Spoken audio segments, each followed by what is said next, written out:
Hey everyone, welcome back to the channel. In today's video, we are going to be talking about Google's new AI powered study tool that claims to help students study 10x faster. It sounds crazy, right? But it might actually be the future of learning. So let's just try to break that down in today's video. So this tool is called notebooklm and it is actually powered by Google's latest Gemini AI models. Here is how it actually works. You upload your notes, PDFs, or even your Google Docs, and notebooklm automatically turns them into summaries, timelines, FAQs, and even voice-based study guides.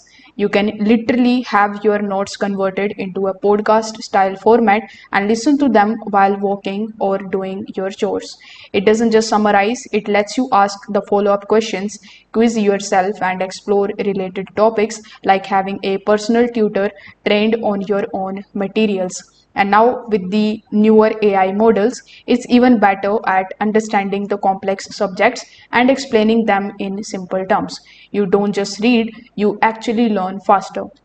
Students are already using it for subjects like biology, law, coding, and literature, and many are saying it cuts study time in half or more. So, is Google's AI really helping you study 10x faster? If you used right, absolutely yes. It's like turning your notes into a smart, interactive learning assistant. So, you can try it out and let me know what you think in the comment section below. Don't forget to like the video and subscribe to the channel. Thanks for watching.